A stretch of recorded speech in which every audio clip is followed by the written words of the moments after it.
के सागर हो, निर्धन के सहारे हो।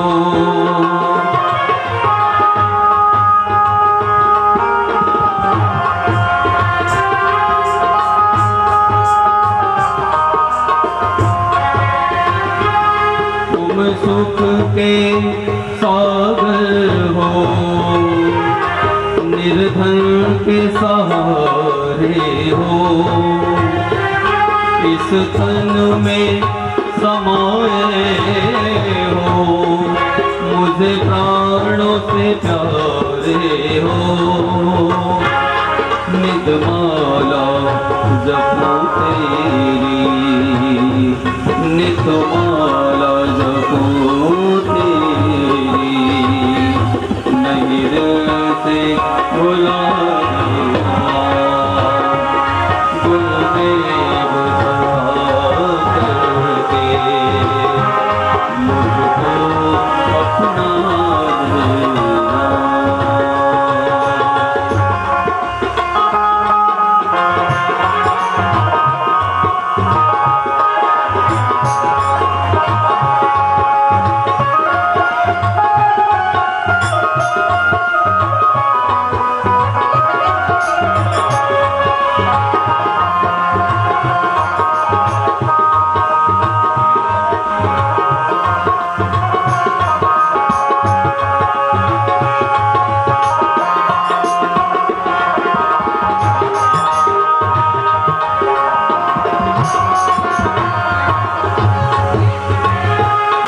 सभी आरती के लिए अपने स्थान पर पड़ जाएं, भगवान की आरती करेंगे।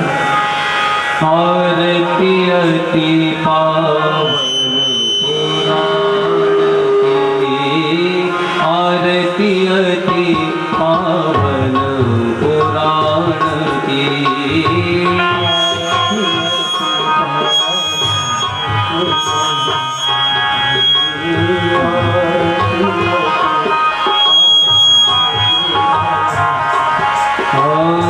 धर्म भक्ति विज्ञान पान की,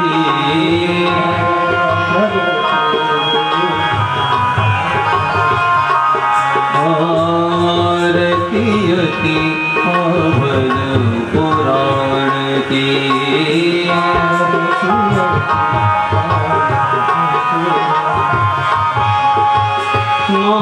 महापुराण भागवत निर्मल, महापुराण भागवत निर्मल, मुख मुख विगलित निगम कल्प फल, मुख विगलित निगम कल्प फल। परमानंद सुधार समय कल, परमानंद सुधार लीला रति रस रस निधान की।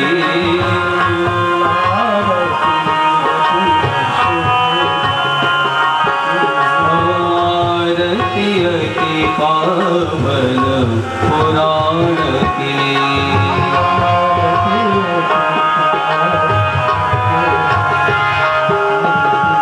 कुलवारे मतन प्रतापन वारिणे,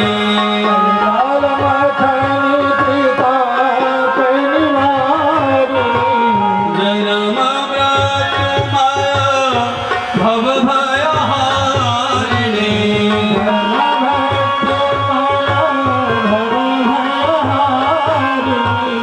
सेवत सतत सकल सुख कारिणी, सेवत सकल सुख कारिणी। तुमोसरे हरि चरित गान की,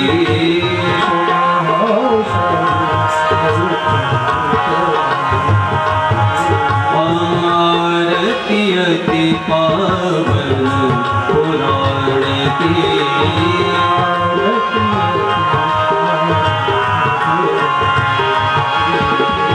विषय विलास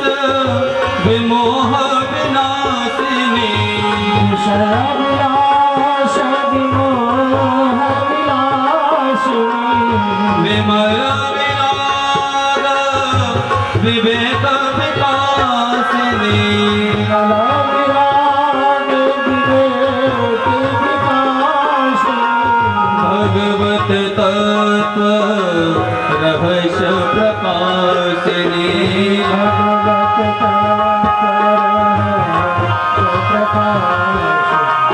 परम ज्योति परमाप ज्ञान की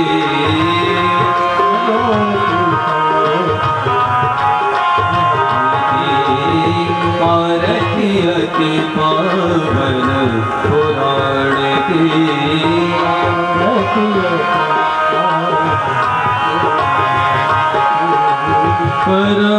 परमागमने मन उल्लासिनी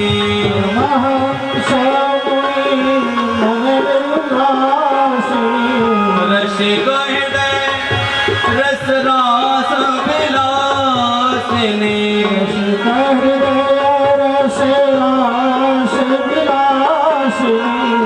मुक्ति मुक्ति रते प्रेम सुभासिनी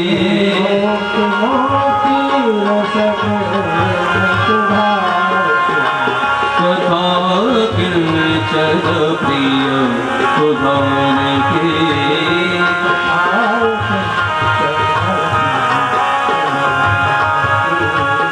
आरती अति पावन पुराण की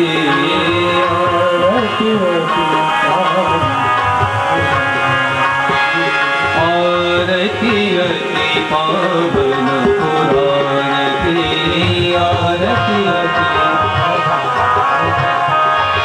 कर्पूरगौरं करुणावतारं संसारसारं भुजगेन्द्रहारं सदा वसन्तं हृदयारविन्दे भवं भवानी तं नमामि त्वमेव माता च पिता त्वमेव त्वमेव बन्धुः च सखा त्वमेव वेदविज्ञानगुणं त्वमेव त्वमेव सर्वं मम देव देव हरे कृष्ण कृष्ण कृष्ण हरे हरे हरे राम राम राम हरे हरे हरे कृष्ण कृष्ण हरे हरे राम हरे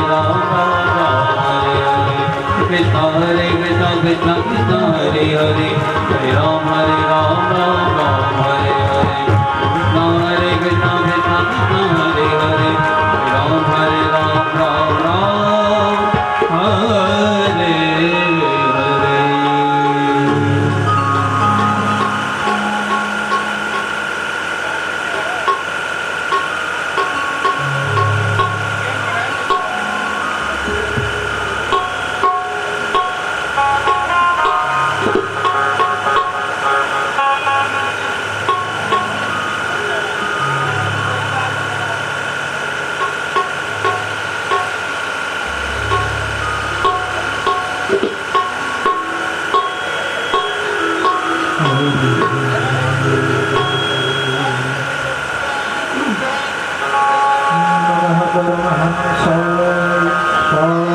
चरण कमल जनन करंदा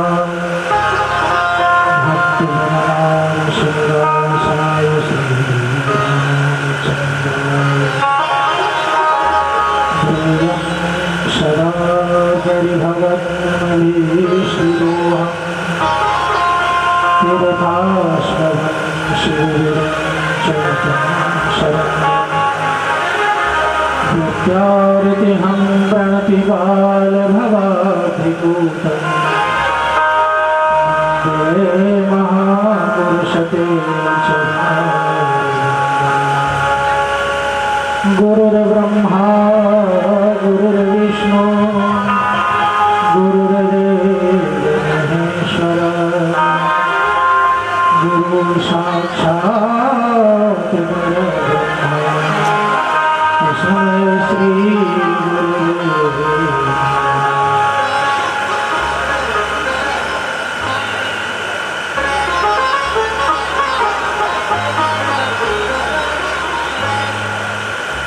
मनसी विभूषित करानगीरुदाभा पीताम्बरादरुणबिम्बफलाधरोष्टा पूर्णेन्द्र सुन्दरमुखादरविन्द्रनेत्रा कृष्णा परं किमपि तत्त्वम्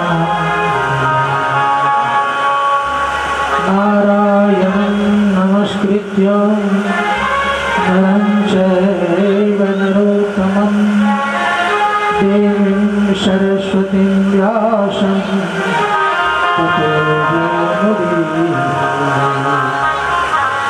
गौराङ्गमरसमयं नित्यं रसाचार्यं रसोऽसुखं श्रीरामदर्शनदेवाख्यं सर्वं सीतानाथसमारम्भां श्रीरामानन्दाय मध्यमाम् अस्मदाचार्यपर्यन्तां वन्दे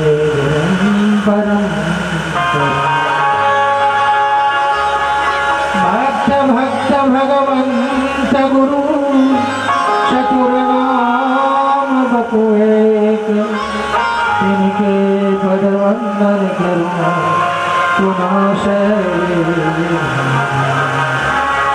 जय जय श्री राधारमण जय जय नवल किशोर जय गोपी चित चोर प्रभु जय जय माँ।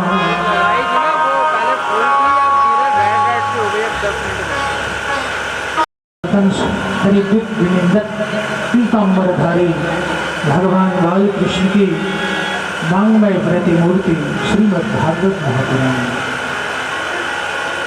जिस पुराण की पावन कथा को नैमिषारण्य क्षेत्र में सोमकारी 88,000 महात्मा गण श्रवण कर रहे हैं।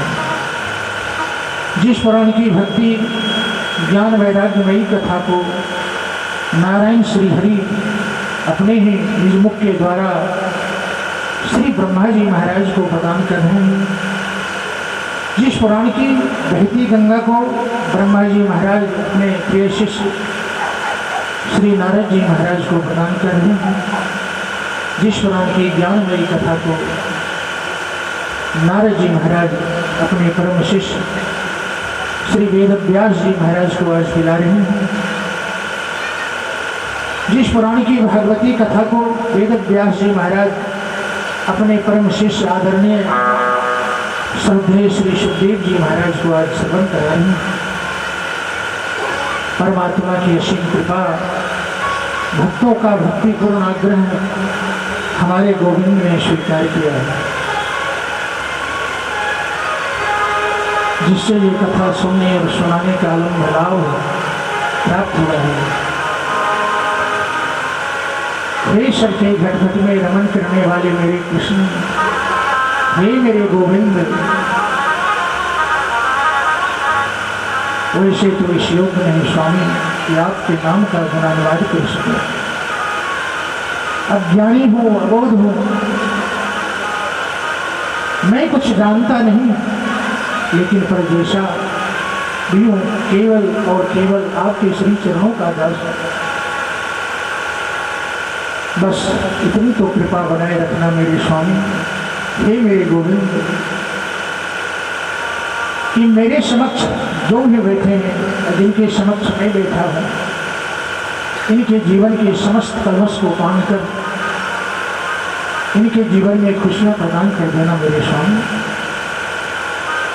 हे जगदात्री, धृतरात्रि, माँ यमुना, माँ गंगा,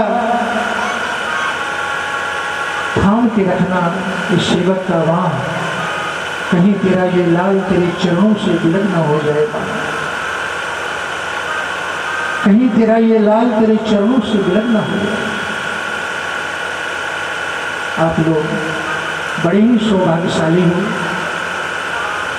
जो बार बार भगवान की सुंदर कथा सुनने को मिलती है। और इस बार तो परमात्मा की अनंत असीम कृपा है, बहुत सारी कथाएं आपके इस क्षेत्र में होती रही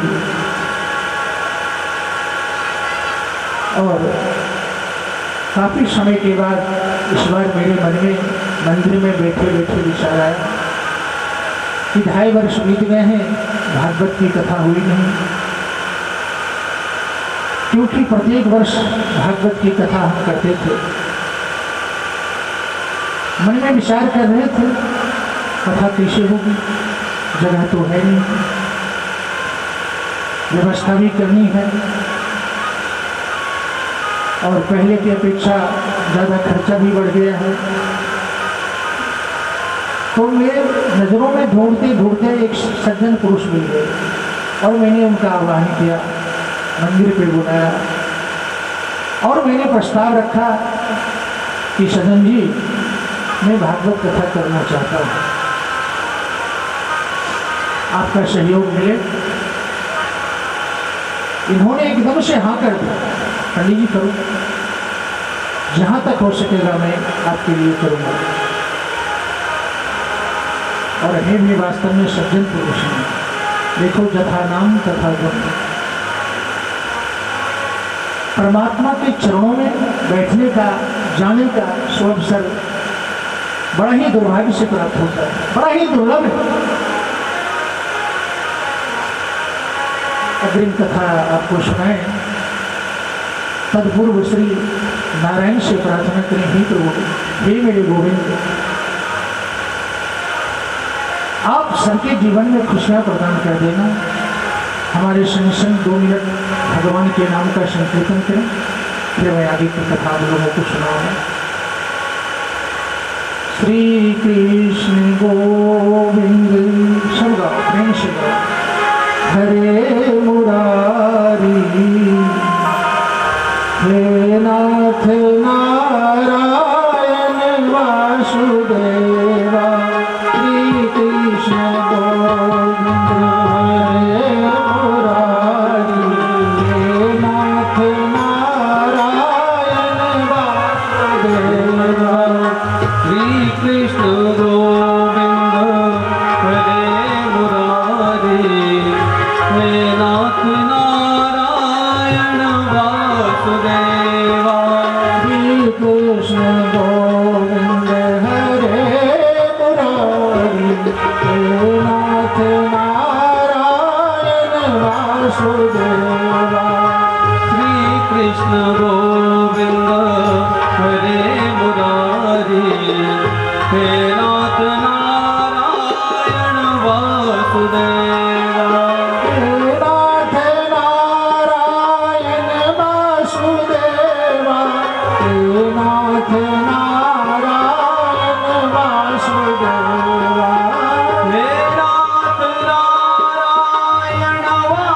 वासुदेवा, हे नाथ नारायण वासुदेवा, श्री कृष्ण गोविंद हरे मुरारी, हे नाथ नारायण वासुदेवा, श्री कृष्ण गोविंद हरे मुरारी, हे नाथ नारायण वासुदेवा, हे कृष्ण गोविंद हरे मुरारी, हे नाथ नारायण वासुदेवा, श्री कृष्ण गोविंद हरे मुरारी, हे नाथ नारायण वासुदेवा, नारायण वासुदेवा, हे नाथ नारायण वासुदेवा, नारायण वासुदेवा, नारायण वासुदेवा, सच्चिदानंद रूपाय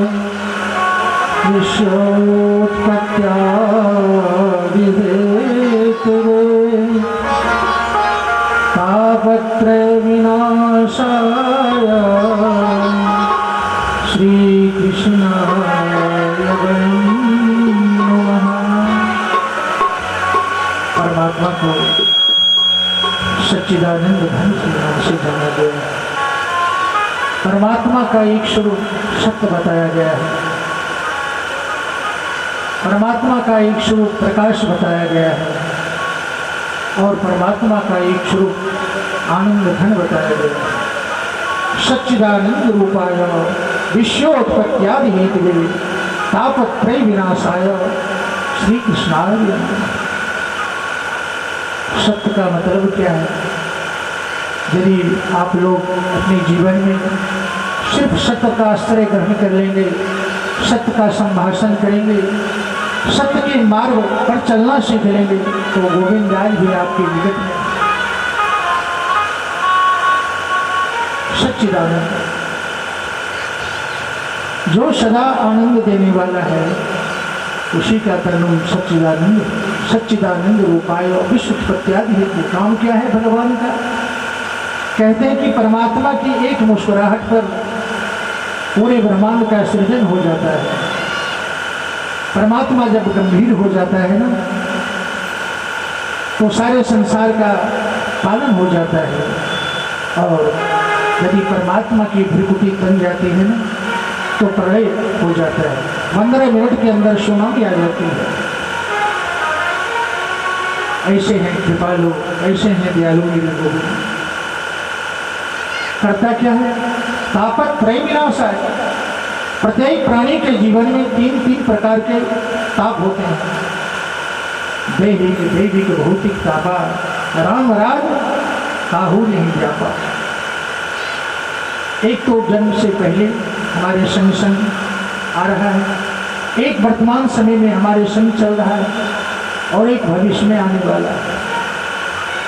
और 3 प्रकार के पाप भी हमारे जीवन में हैं। मनसा वाचा कर्मणा, जो हमारे मन से पाप बन जाते हैं, जो वाणी के द्वारा पाप बनते हैं, जो कर्म के द्वारा पाप बनते हैं, इन सभी पाप और ताप को नष्ट करने की जिनमें शक्ति है वही तो हमारा गोविंद है।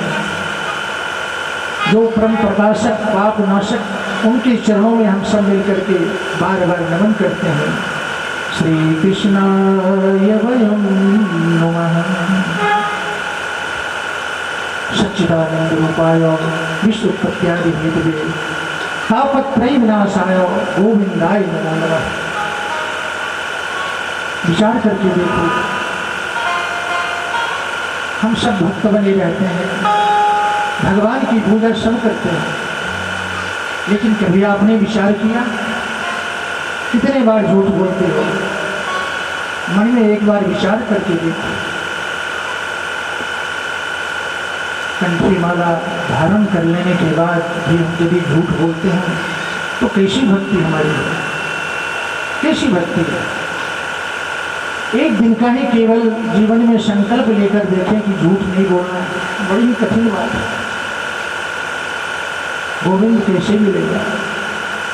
कहते हैं जो तू आवे एक पल तो आऊं चल साथ। प्राणी का कितना बड़ा दुर्भाग्य है। गोविंद कहता है कि एक कदम तो मेरे तरफ बढ़ा, एक कदम तो मेरे तरफ चल, मैं दौड़कर 60 कदम चल करके तुम्हें अपने अंत में धर लूंगा, गले से लगा लूंगा। कितना बड़ा दुर्भाग्य हमारा है। मनुष्य तो कहते हैं कि गोविंद मेरो है, गोपाल मेरो। क्या उनके अनुरूप हम काम करते हैं? विचार करके तथा भागवतस्यापि नित्यं भवति तद्गृहे तद्गृहे तीर्थरूपम ही बस्तां पापनाशनम। कहते हैं जिस क्षेत्र में, जिस घर में, जिस नगर में भागवती गंगा बहती है ना, वहाँ से सारे पाप नष्ट हो जाते हैं। उस नगर में वहाँ के रहने वाले प्राणी के जीवन में सुख शांति समृद्धि बनी रहती है। और आपके नगर में तो बार बार सुंदर भगवान की कथा होती है। आज सूत जी महाराज ने, सौनकादिक ऋषियों ने सूत जी महाराज से निवेदन किया है, हे प्रभु, कलयुगी प्राणी के जीवन में घोर अंधकार भरा हुआ है, घोर अंधकार, और आप सर्वोच्च पद पर विराजमान हैं। यदि गुरु की कृपा हो जाए ना तो कुछ भी हो सकता है, कुछ भी हो सकता है। आपको ये ऐसी कथा सुनाए जो सांसारिक प्राणी के कष्ट तथा शीघ्र दूर हो जाए। शिव जी बड़े गदगद हो गए, कहने लगे आपने अपने लिए नहीं अपितु सारे संसार के लिए प्रश्न किया है, सारे संसार के लिए प्रश्न किया है। कहते मैं आज तुम्हें सुंदर कथा सुनाऊंगा। एकदा हि विशालायां चत्वारि ऋषियोर्मला सत्संगार्थे समायाता दद्रशो तत्र नारदा। एक बार नीमी शरण के पवित्र बट छाया में बैठकर जब सुखदेव जी महाराज राजा परीक्षित को कथा सुना रहे थे, कथा प्रारंभ में होने ही वाला था, देवताओं को पता चला, दौड़े दौड़े स्वर्ग से अमृत का कलश लेकर के आ गए, रख दिया। सुखदेव जी कहने लगे ये सब क्या है? बोले ये स्वर्ग सुधामृत है। तो यहाँ क्यों लाए हो, किस लिए लाए हो? मुझे पता चला है कि परीक्षित मरने वाले हैं और मैं चाहता हूँ कि स्वर्ग का अमृत उनको पान करा दिया जाए और मरने की जो समस्या है टल जाएगी। जोर से सुखदेव जी महाराज हंसने लगे। बड़ा आश्चर्य भी हुआ कि देवता लोग इतने परमार्थी कब से हो गए। न मैंने बुलाया, न परीक्षित ने आवाज दिया, खामखा स्वर्ग से अमृत लेकर के दौड़े दौड़े आ गए। ये तो महान आश्चर्य है। देखो महाभारत में एक कथा आती है, गरुड़ की माता बिलता, कद्रू बिलता में होड़ हुई, शर्त लगी और दासी बन कर गई। एक दिन गरुड़ अपनी माँ से कहा कि माँ मैं इतना बलिष्ठ हूँ, इतना बलवान हूँ, फिर भी मुझे इन सर्पों की दास्तां स्वीकार करनी पड़ती है। जब मर्जी तब कहते हैं सर पे बैठ जाओ, चलो मुझे उड़ना पड़ता है, क्या करूँ, मुझे छुटकारा कैसे मिलेगा? माँ ने कहा बेटा छुटकारा तो मिल सकता है, लेकिन इसके लिए तुम्हें स्वर्ग जाना पड़ेगा।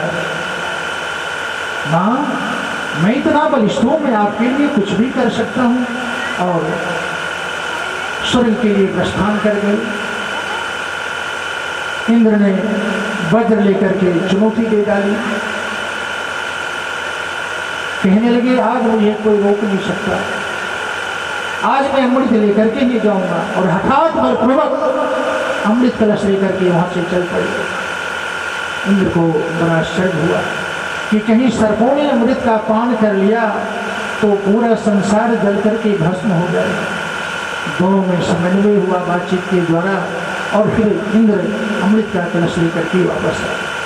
कहने का तात्पर्य यह है कि थोड़ी सी अमृत की आवश्यकता थी तो देवता लड़ने मरने को तैयार हो गए, और यहाँ तो पूरे एक घड़ा कलश लेकर के दौड़े दौड़े आ गए कि परीक्षित को पान करा दें, उनकी मरने की समस्या टल जाएगी। तो बड़ा आश्चर्य हुआ।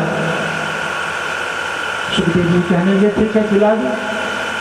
तो महाराज मेरा भी एक निवेदन है, बताओ। मैं चाहता हूँ कि स्वर्ग सुधामृत आप परीक्षित को पान करा दें, और जो भगवता मृत आप इन लोगों को पान करा रहे हैं आप मुझे पान करा दें।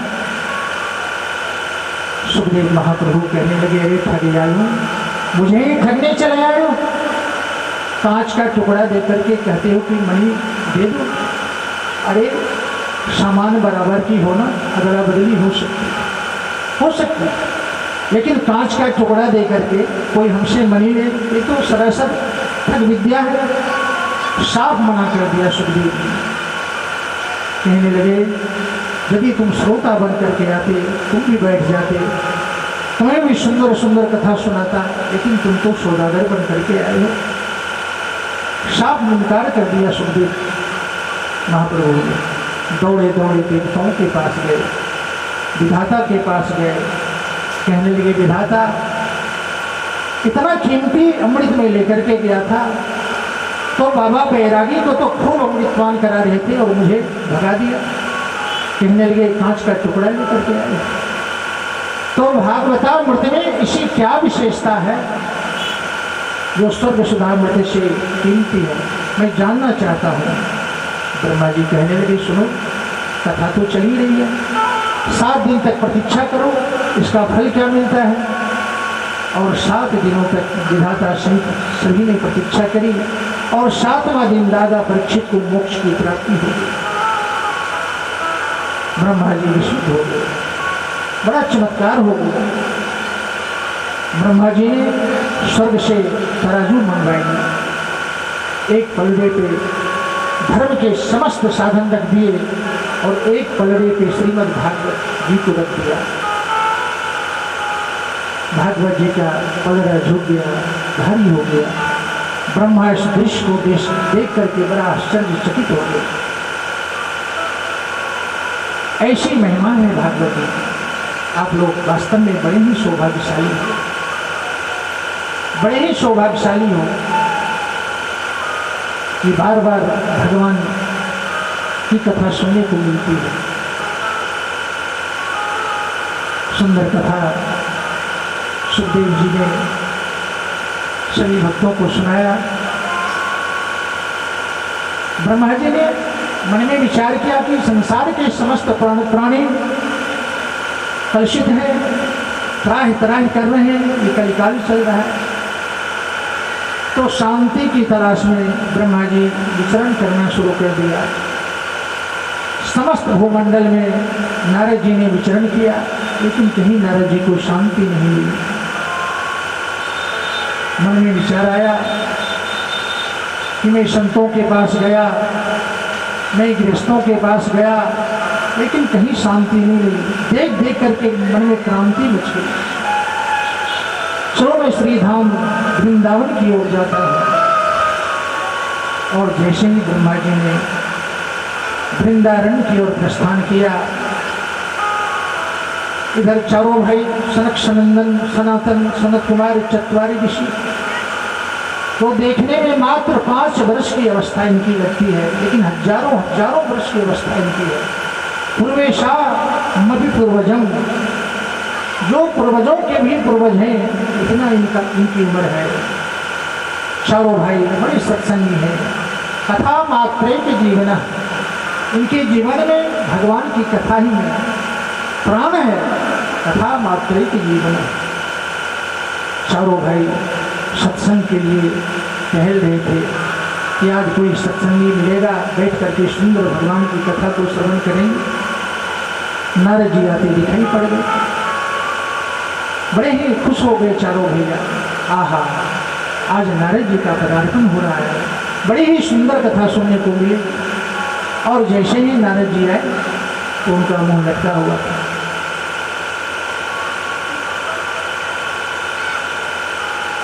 शंकराचार्य कहने लगे, नारद जी ऐसा लगता है कि किसी धनवान का किसी ने करोड़ों रुपया लूट लिया है, आपके पास तो कोई धन भी नहीं है, 2 घड़ी से ज़्यादा आप कहीं टिकते भी नहीं, तो आपका क्या लूट गया, तो इतने परेशान हो। अरे मरीज जब बीमार होता है ना, तो डॉक्टर के पास जाता है, डॉक्टर उसका इलाज करते हैं, और पता चले कि डॉक्टर साहब ही बीमार हैं, तो मरीज पे क्या बीतेगी। सांसारिक प्राणी दुखी होकर के आपसे समाधान मांगते हैं, आप इतने परेशान हो, तो सांसारिक जीव के ऊपर क्या बीतेगा, क्या कष्ट है बताओ। नारद जी कहने लगे, महाराज इस भारत भूमंडल में मैं प्रत्येक जगह भ्रमण किया, लेकिन मुझे कहीं शांति नहीं मिली। शंकराचार्य कहने लगे, नारद जी ऐसे घूमने टहलने से शांति थोड़ी ना मिलती है, इसके लिए बड़े बड़े तीर्थों में जाओ, संतों से मिलो, वहाँ शांति मिलेगी। तो महाराज मैं कोई दिल्ली बॉम्बे नहीं गया था, मैं भी बड़े बड़े क्षेत्र में गया था, तीर्थों में गया था। कहाँ गए थे नारद जी? कहने लगे, पुष्करम च प्रयागम च काशं गोदावरीं तथा हरिक्षेत्रम कुरुक्षेत्रम, समस्त क्षेत्र में गया महाराज, बड़े बड़े धर्माचार्यों से मिला, मैंने संतों का दर्शन किया।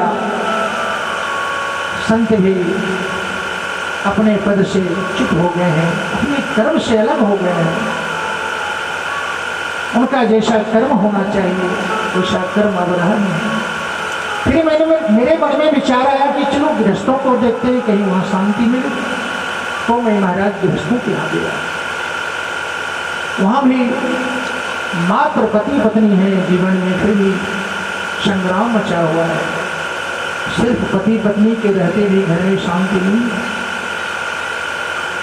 ब्याह करके पत्नी घर आई, पति से कहने लगी, सुनो जी, मैंने आपके कारण अपनी माता को छोड़ा, पिता को छोड़ा, भाई बंधु को छोड़ा, घर परिवार को छोड़ा, आप भी अपने माता पिता को छोड़ो। घर आते ही बहू कहने लगती है। तो कलिकाल है महाराज, मैंने गृहस्थों की ये दशा देखी। तरुणी प्रभुता गए शालको बुद्धिदायकम, कन्या विक्रणे लोभा दंपति नाम च कल्कनम। इस कलिकाल में लड़का और लड़की का क्रय और विक्रय किया जाता है। शालको बुद्धिदायकम, घर में कोई बड़ा सा कार्य करना हो, कोई बड़ा यज्ञ कराना हो, तो अपने माता पिता को लोग याद नहीं करते, ससुराल से साली जी को बुलाते हैं। उनका जैसा निर्णय होगा वही करेंगे। शाली को बुद्धिदायक। दूसरा गणेश जी, इस कलिकाल के शाली को बताया गया है शास्त्रों में। उनका जैसा निर्णय होगा वैसा कार्य हम करते हैं। और माता पिता की इस कलिकाल में बड़ी दुर्दशा है। आप देख ही रहे हो, बड़े बड़े अच्छे परिवार के लोग वृद्धाश्रम में जाकर के दुख से हो सुख से हो अपना जीवन यापन कर रहे हैं। कितना बड़ा दुर्भाग्य है। जिस माँ ने हमको जन्म दिया, जिस पिता ने हमको लाड़ प्यार से पाला, हजारों उम्मीद उनके मन के अंदर था कि बालक बड़ा होकर के हमारी सेवा करेगा, और वही बालक बूढ़े माता पिता को घर से निकाल करके वृद्धाश्रम में पहुंचा देते हैं। कितना बड़ा दुर्भाग्य है। कभी आप लोगों ने विचार किया? धर्मो प्रोजित के त्रिवोत्र वर्म है निर्म शरानाम शताम, वेद्यम वास्तव मत्र वस्तु सिद्धम तापत्रियों। यदि परमात्मा के चरणों में बार बार हम बैठेंगे, बार बार हम जाएंगे, तो परमात्मा हमें अच्छे मार्ग दिखलाएंगे। और ये सत्संग बड़े ही संयोग से और बड़ा ही दुर्लभ है।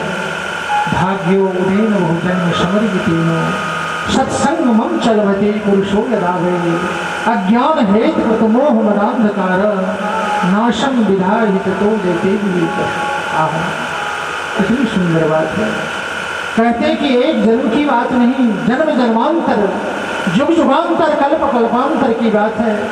सारे पुण्य जब इकट्ठे होते हैं ना, तो इसे सुंदर कथा में हम पहुंच पाते हैं। बगल में गंगा बह रही है और हम स्नान नहीं कर पाते, बगल में मंदिर है, हम रोज मंदिर नहीं जा पाते। विचार किया आपने कभी? उनसे पूछो, उनसे कहो तो कहते हैं टाइम नहीं। प्रत्येक कार्य करने के लिए हमारे जीवन में टाइम है, लेकिन परमात्मा के चरणों में बैठने का हमारे जीवन में टाइम नहीं है। विचार कर।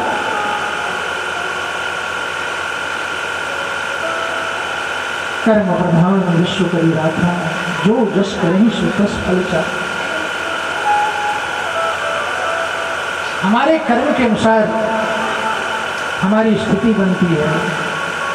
जैसा हम मन में विचार करते हैं, जैसा हम मन में सोचते हैं, वैसी हमारी परिस्थिति बनती है।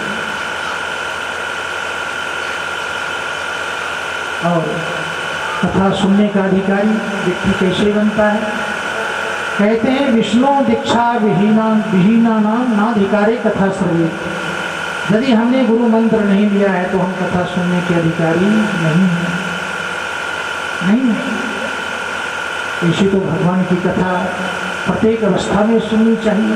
भाव कुभाव अनख आलसु अनाम जपत मंगल विषय दसों। भाव से कुभाव से, सोते हुए, चलते हुए, उठते हुए, बैठते हुए, जागते हुए गोविंद का नाम लेते रहो। कितनी सुंदर बात है। हम लोग संसार में लगे रह जाते हैं, फंसे रह जाते हैं। विचार किया है कभी आपने? हजारों कथा आपने सुन ली, परिवर्तन आया क्या? विचार करो। कितनी कथाएं, जहाँ कथा होता आप लोग दौड़ पड़ते हो कथा सुनने के लिए, कलश भी उठाती। जब तक जीवन में परिवर्तन नहीं आएगा कथा सुनने का कोई मतलब नहीं। एक सुना बड़े ही सत्संगी थे, बड़े सत्संगी थे। रात दिन भगवान के नाम का गुणानुवाद करना, चिंतन करना, कहीं भी कथा हो तो वहाँ जाकर के कथा श्रवण करना। उनके मन में एक दिन विचार आया कि चलो दो सुंदर प्रतिमा बनाते हैं पीतल की, और बड़ी ही सुंदर दो प्रतिमा सुनार ने बनाया। वशिष्ठ जी का 40-40 किलो का दो प्रतिमा बिल्कुल बराबर, आंख नाक कान सब एक जैसे, कोई अंतर नहीं।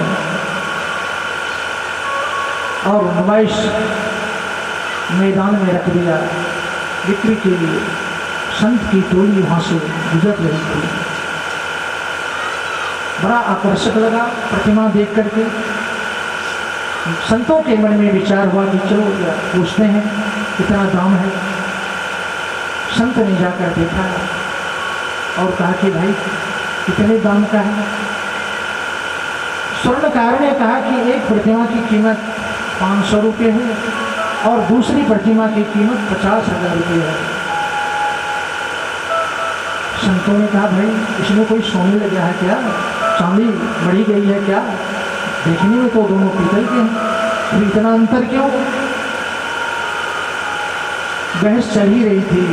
एक बड़े ही संत मन में विचार करने लगे। स्वर्णकार बड़ा भगवत प्रेमी है, जाकर के कहने लगा, निवेदन करने लगा कि स्वर्णकार मैं क्या इन प्रतिमाओं की परीक्षा ले सकता हूँ? हाँ हाँ महाराज, क्यों नहीं, बिल्कुल लो। और सुतली की 2 रस्सी मंगाई, एक कान में सुतली डाली और दूसरे कान से निकल गई। बोला हाँ महाराज, इसकी कीमत 500 रुपये है। और दूसरा जो प्रतिमा था फिर सुतली की गठ बना करके रस्सी बनाई और एक कान में डाला तो सीधे अंदर पेट में चला गया। इसका 50,000 है महाराज, 50,000 की प्रतिमा। कहने का तात्पर्य है कि बार बार कथा श्रवण करते हो, इस कान से सुनते हो और दूसरे कान से निकाल देते हो। अरे कुछ तो जीवन में उतारो, कुछ तो जीवन में उतारो, तभी तो कथा सुनने का फल मिलेगा। बोल भागवत भगवान की। एक भजन का आनंद मिले फिर मैं आगे।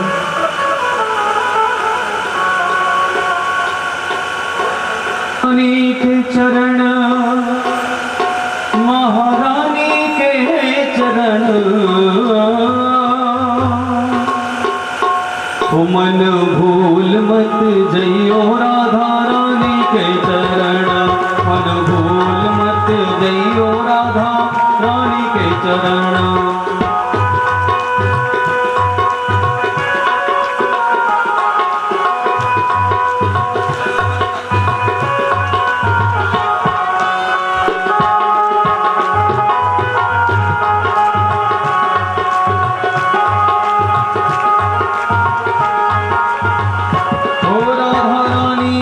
चरण महारानी के चरण, राधा रानी के चरण,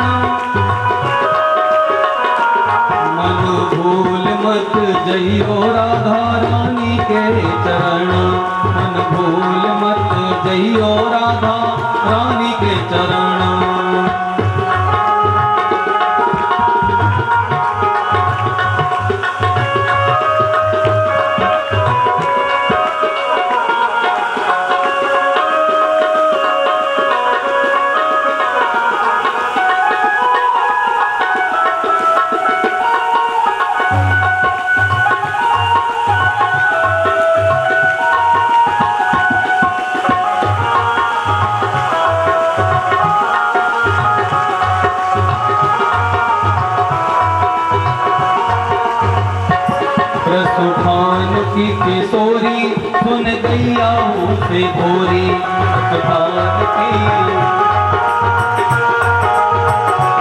रसभान की किशोरी सोना गैया उसे भोरी रसभान की हो प्रीते जागी है थोड़ी तो फिर राखेगी शरण प्रीते जाने हो कि थोड़ी तो है राखेगी शरण मन भूल मत जइयो रानी के चरण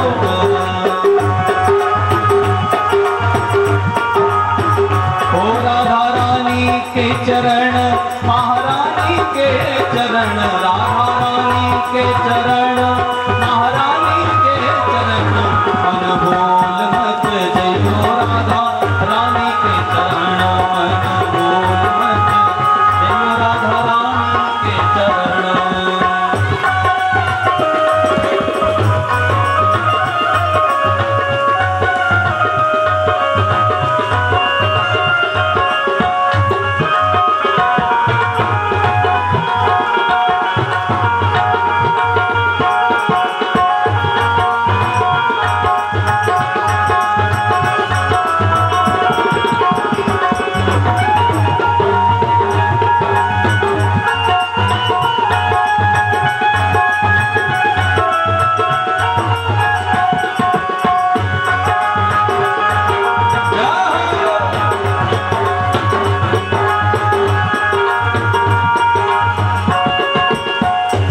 जपो श्याम उर हरे जपे राधे राधे ढेर जपो श्याम उर जपे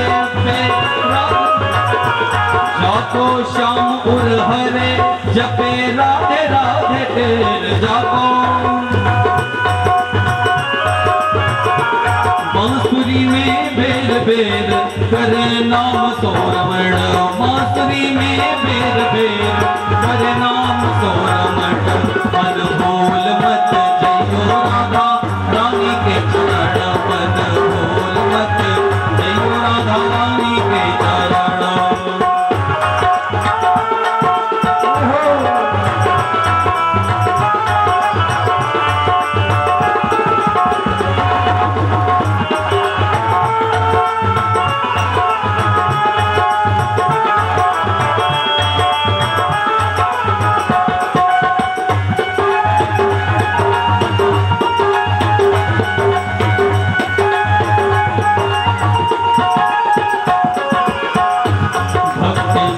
ने बखानी जाकी महिमा रस पानी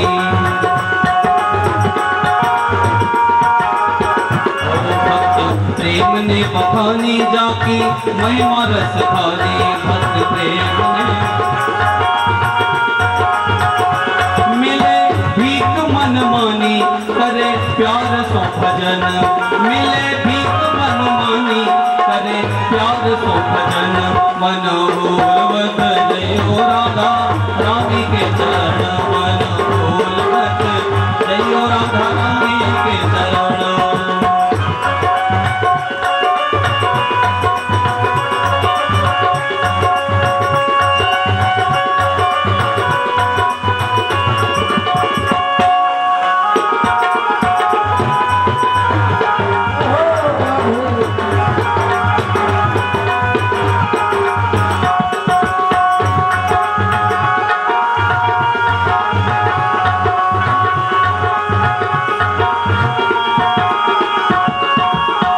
देखिए आज भागवत जी का प्रथम दिवस है और शुरुआत है।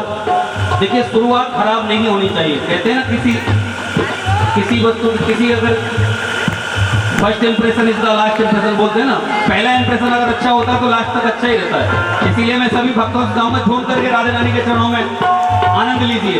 ये प्रथम भजन है अभी हमारा, फिर आगे ऐसे सप्त दिवसीय कथा में भजनों का आनंद ऐसे लेते रहेंगे, लेकिन कंजूसी नहीं करनी अभी से। यहाँ सब भक्तों को मैं जानता हूँ पहले से बड़े डांस करने वाले, बड़े झूमने वाले, इसीलिए ऐसा नहीं है कि ये 4 लोग ही आगे झूमते रहेंगे, इनकी जिम्मेवारी है। सभी ठाकुर के चरणों में आनंद लीजिए। और देखिए बड़े सौभाग्य का समय है इस समय, पुरुषोत्तम मास में ये कथा आपको सुनने को मिल रही है। गुरु जी ने भी बताया, कितना बताया, इसलिए झूम करके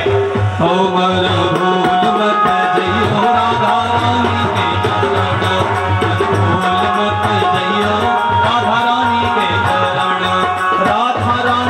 चरण महारानी के चरण राधा रानी के चरण महारानी के चरण मरहूल मते जयो राधा रानी के चरण मरहूल मते जयो राधा रानी के चरण।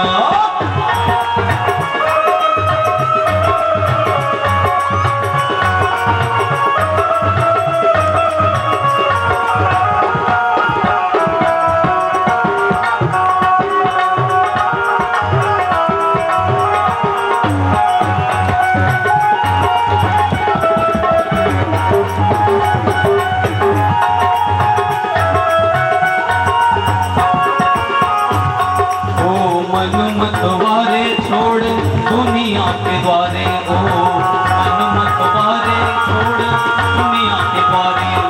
केवल सच्चा दरवाजा भगवान का है और किसी द्वारे पर जाने की जरूरत नहीं है, इसीलिए गाया है ओ मन मतवारे छोड़ दुनिया के द्वारे ओ मन मतवारे छोड़ दुनिया के द्वारे।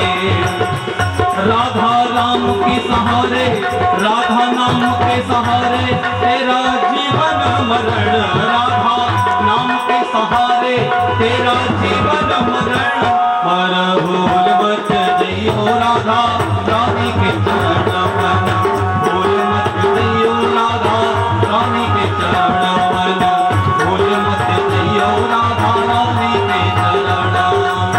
ओ राधा रानी के चरण महारानी के चरण राधा रानी के चरण महारानी के चरण मरहूल मत जइयो राधा रानी के चरण मरहूल मत जइयो राधा रानी के चरण मरहूल मत जइयो राधा रानी के चरण मरहूल मत जइयो राधा रानी के चरण।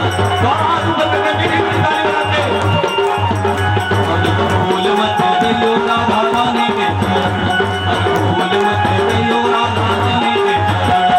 राधा रानी के चरण महारानी के चरण राधा रानी के चरण महारानी के चरण मरहूल मत जइयो राधा रानी के चरण मरहूल मत जइयो राधा रानी के चरण मरहूल मत जइयो मरहूल मत जइयो मरहूल मत जइयो राधा रानी के चरण। बोलिए वृंदावन बिहारी लाल की जय भागवत महापुराण की जय। नारद जी कहने लगे क्या बताऊं, इसीलिए मैं इतना परेशान हूं।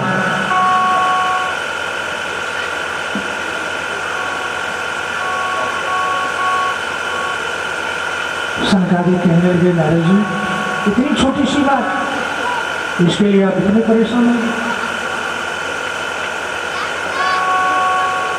इस लोक में पहले से ही समस्या का समाधान विद्यमान है। ये तो बिल्कुल छोटी सी बात है।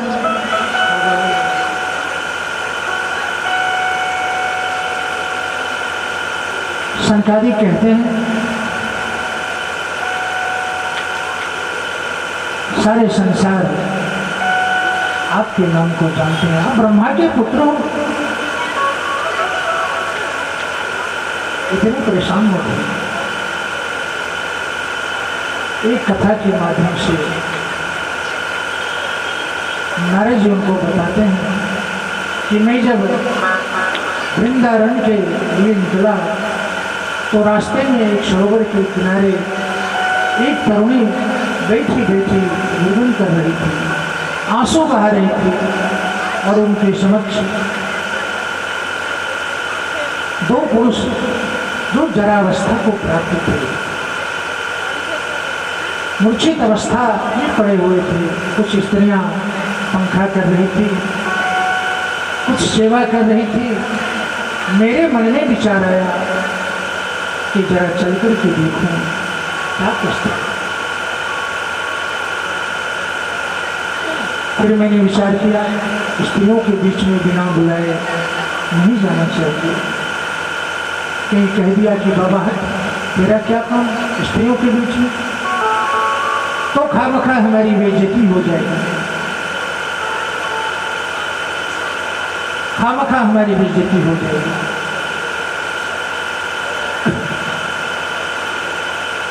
तो जैसे ही मैं वहाँ से जाने लगा, तरुणी ने आवाज लगाई, भो भो साधु क्षणम तिष्ठ मत चिंता पर विनाशे। महाराज जी, अरे संत जी जरा रुकिए, ठहरिए ना, ठहरिए। नारद जी रुक गए और धीरे धीरे उन तरुणी के पास जाने का प्रयास किया। जैसे ही नारद जी वहां पहुंचे, आशिक तुम देवी आप कौन हो, क्या कष्ट है? और ये दोनों पुरुष जो जरावस्था को प्राप्त हैं, ये कौन है? भक्ति माता कहने लगी, संत जी हम भक्ति वितिख्यातो इमो मय तनियो मतो ज्ञान वैराग्य नामानो काल योगेंद्र करो। हर जगह से रास्ते बताते, जैसे ही मैं वृंदावन के निकट आई, भक्ति माता कह रही है, मेरे दोनों तरुण पुत्र वृद्ध हो गए और मैं युवती हो गई। ये तो सरासर गलत काम है ना संत जी, कि माता तरुणी हो और पुत्र जरावस्था को प्राप्त हो। नारद जी कहने लगे, देवी आप चिंता मत करो, मैं समझ गया आप भगवान की प्राण प्रिया हो, आप भक्ति माता हो। इस कलिकाल में भक्ति का तो साम्राज्य है, लेकिन ज्ञान और वैराग्य को कोई नहीं पूछता। भक्ति तो सब करते हैं। देखो एक बात बताऊं,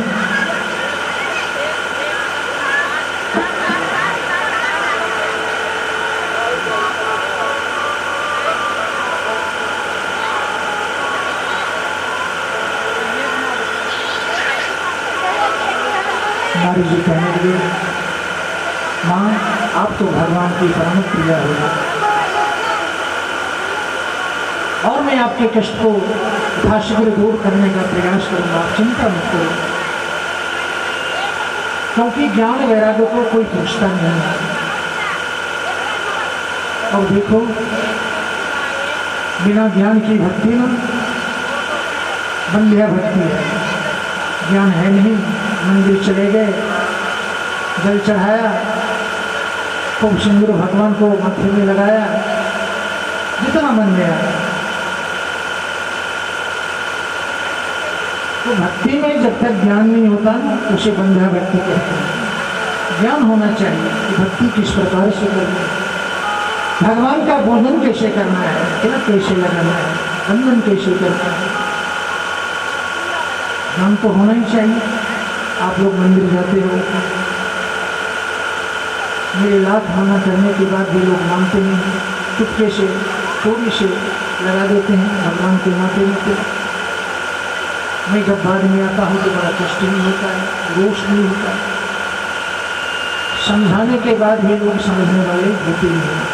विचार करो, आप लोग कितनी सुंदर बनकर के कथाओं में आती हो, तो भगवान को भी तो सुंदर ही रहने दो। जिसने सारे संसार को बनाया, जिसकी रचना इतनी सुंदर हो, कितना सुंदर होगा। विचार करो, जिस प्रभु ने, जिस गोविंद ने सारे संसार को बनाया, वो कितना सुंदर होगा।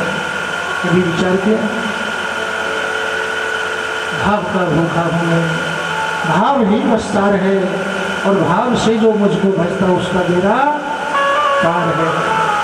भाव ही जो कुछ मुझे देता तो मैं लेता नहीं, भाव से पत्र दे तो मुझे स्वीकार है। पूजा तो भाव की होनी चाहिए। सिंदूर लगाने से, मुख में प्रसाद ठूस देने से पूजा नहीं होती, उसे भगवान स्वीकार नहीं करते। भगवान सिर्फ भाव देखते हैं। गोपी के मन में भाव ही तो था जो कृष्ण के हो, सदा सदा के लिए कृष्ण की भावना थी। भगवान भाव से मिलते, जीवन में भाव लाओ, कथा में बैठो, भाव से बैठो। व्यास जी अच्छी कथा नहीं कह रहे हैं, व्यास जी का पटका गलत है। ऐसा कभी मत सोचा करो, कथा में जब भी आओ जो भी मिले उसको मन में अच्छा लगे तो उतारने का प्रयास करो, उतारने का प्रयास करो।